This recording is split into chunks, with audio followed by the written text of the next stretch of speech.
Top show यानी कि stone चर्चा में स्वागत करता हूं और धन्यवाद भी देता हूं कि आप हमारे जो भी हम वीडियोस बना रहे हैं उसको पसंद कर रहे हैं, सब्सक्राइब भी कर रहे हैं और फॉरवर्ड भी कर रहे हैं।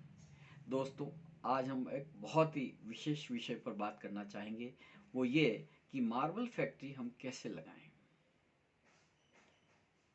और इसके लिए लगाने से पहले हम क्या क्या योजनाएं बनाएं कि हमारे को जब हम ये मार्बल फैक्ट्री इस्टेब्लिश कर दें तो हमारे को कभी कोई तकलीफ ना आए। इसके लिए दोस्तों सबसे पहले जो आपको निर्णय करना है वो ये है कि आप किस टाइप का उत्पाद प्रोडक्शन बनाना चाहते हैं, कितनी क्वांटिटी में और किस क्वालिटी में आप मार्बल का प्रोडक्शन करना चाहते हैं। दोस्तों, जैसे ही आपने ये निर्णय किया कि मेरे को इतना प्रोडक्शन करना है, इस क्वांटिटी में करना है, इस क्वालिटी में करना है, तो आपको ये निर्णय करना होगा कि इसका बजट क्या है, आप कितना इन्वेस्टमेंट करना चाहते हैं। ये बहुत ही इम्पोर्टेंट फैक्टर है दोस्तों। इसलिए सबसे पहले आप ये निर्णय करें कि भाई मेरे पास इतना बजट है। जैसे ही आपने निर्णय कर लिया कि मेरे पास इतना बजट है, इतना इन्वेस्टमेंट है, तो आप ये निर्णय करें कि लैंड और बिल्डिंग कितनी चाहिएगी, इसके लिए कितना इंफ्रास्ट्रक्चर की आवश्यकता होगी, इसका आप निर्णय करना आपको ज़रूरी है। जैसे ही आपने लैंड बिल्डिंग इंफ्रास्ट्रक्चर का डिसीजन लिया, उसके बाद में आपको एक ये भी निर्णय करना होगा कि आप जो उत्पादन है मार्बल का वो कौन सी क्वालिटी का करना चाहते हैं, इम्पोर्टेड में करना चाहते हैं या इंडियन में करना चाहते हैं। अगर आप इंडियन मार्बल प्रोडक्शन करना चाहते हैं तो आपके लिए ये सुझाव होगा कि आप अपनी फैक्ट्री को जो माइनिंग एरियाज़ हैं मार्बल के उनके आसपास लगाएं। और अगर आप कहते हैं कि नहीं, आप ये सोचते हैं कि इम्पोर्टेड मार्बल का प्रोडक्शन करना चाहिए, तो आपको अपनी मशीन और फैक्ट्री आपको बंदरगाह यानी कि पोर्ट के आसपास आपको लगानी चाहिए। दोस्तों, इसके पीछे सबसे बड़ा जो फैक्टर है ये है कि प्रोडक्शन के दौरान मार्बल ब्लॉक्स को जब हम स्लैब्स में परिवर्तित करते हैं तो उसके अंदर काफ़ी स्लरी और वेस्टेज निकलता है, तो वो हमारी ट्रांसपोर्टेशन कॉस्ट बच जाती है। क्योंकि आज का ज़माना, जितनी आप कॉस्ट सेव करेंगे उतना ही ज़्यादा आपका प्रॉफिट होगा। दोस्तों, अब हम आते हैं कि इसके लिए आपको मशीनें, फैक्ट्री के लिए मशीनें कौन कौन सी चाहिए। इसके लिए सबसे पहले जब मशीन की बात करेंगे तो मार्बल गैंगसो मशीन यानी कि मल्टी ब्लेड गैंगसो मशीन की आवश्यकता होगी, जो कि आपके ब्लॉक्स को स्लेब में परिवर्तित करेगा। दोस्तों, आजकल इसके जस्ट बाद में आपको एक रेजिन लाइन की ज़रूरत पड़ेगी।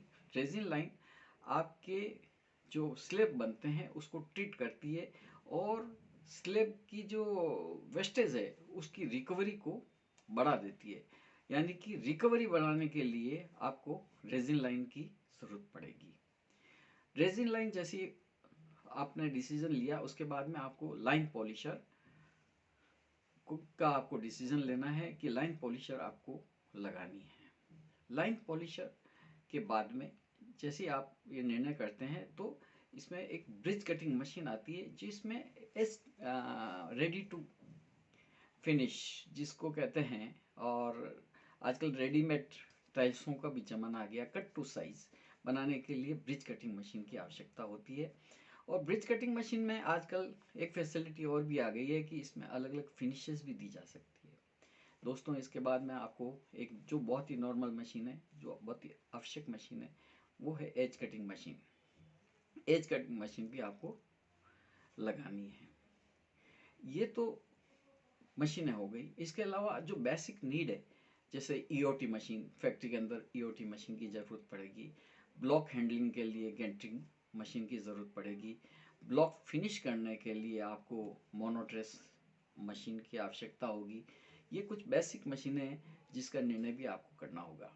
दोस्तों, ये करने के बाद में, चूँकि आज की तारीख में प्रोजेक्ट्स नीड अलग अलग होने लग गई है, अलग अलग प्रोजेक्ट्स में अलग अलग ग्राहक हमारे को अलग अलग प्रोडक्ट मांगता है, फिनिशेस मांगता है, तो इसके लिए आपको अलग अलग टाइप की फिनिशेस मशीन भी लगानी पड़ेगी, जिसमें बेसिक मशीन है जैसे शॉर्ट ब्लास्ट मशीन है, फ्लेमिंग मशीन है, कैलिब्रेशन मशीन है।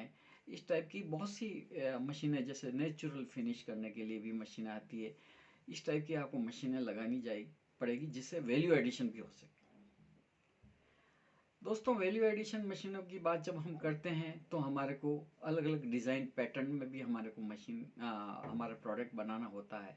तो उसके लिए हमारे लिए ज़रूरी है कि हम हमारी फैक्ट्री में CNC मशीन और वाटर जेट मशीन भी इंस्टॉल करें। ये मशीनें हमारे को वैल्यू एडेड प्रोडक्ट बना के देती है और हमारे वेस्टेज को भी ये यूटिलाइज करती है। तो ये एक बेसिक मशीनों के बारे में मैंने आपसे चर्चा की है दोस्तों, जो कि आज कोई भी मार्बल की फैक्ट्री लगाएं तो ये मशीनें ज़रूरी है। और सबसे बड़ी बात ये है कि अगर आप कलर्ड प्रोडक्ट में जाते हैं, इंडियन मार्बल या कोई भी इंपोर्टेड मार्बल, तो उसके लिए कुछ मशीनें डिफरेंट भी हो सकती है। ये भी आपको निर्णय करना होगा। दोस्तों, मैं एक आपको बहुत ही बेसिक बात करता हूँ, वो ये है कि मशीनों के विकल्प बहुत हैं। अलग अलग टाइप के अलग अलग प्रोजेक्ट्स के लिए आपके पास बहुत विकल्प आएंगे मशीनों का। लेकिन मेरा आपको एक सुझाव होगा कि आप अपनी फैक्ट्री के लिए बेस्ट टू बेस्ट मशीन ही खरीदें। कारण ये कि आपके जो इंफ्रास्ट्रक्चर जब आप करते हैं तो बेसिक एक्सपेंसेस जितने भी होते हैं, लैंड, बिल्डिंग, इंफ्रास्ट्रक्चर एक्सपेंसेस, वो फिक्स्ड होते हैं। और वो किसके लिए लगा रहे हैं? मशीनों के लिए। तो मशीनें आपकी अच्छी होनी चाहिए। अच्छी मशीन अगर आप लगाएंगे, सोच समझ के मशीन लगाएंगे, तो उसका फ़ायदा ये होगा कि आपको मन की शांति मिलेगी, मस्तिष्क में आपकी शांति रहेगी और आप केवल प्रोडक्शन और मार्केटिंग पे ध्यान देंगे। उसकी मेंटेनेंस पे आपको कम ध्यान देना होगा। तो मन की अगर शांति होगी और आपकी मशीनें ख़राब नहीं होगी, अच्छी चलेगी, तो आपका व्यापार विस्तार होगा। और अगर आपने मशीनों में कंप्रोमाइज़ कर दिया तो आपको मन में अशांति रहेगी, बार बार आपको मशीनों को रिपेयर कराना पड़ेगा। इससे आपका व्यापार अवरोधित हो जाएगा। इसलिए बढ़िया से बढ़िया मशीन लगाएं और अच्छी से अच्छी मशीन लगाएं। डिमांड बहुत है दोस्तों, मेहनत करने की ज़रूरत है, मार्केट बहुत वाइड है और ये मार्बल का बिजनेस कभी भी बंद नहीं होगा। बहुत बहुत धन्यवाद दोस्तों।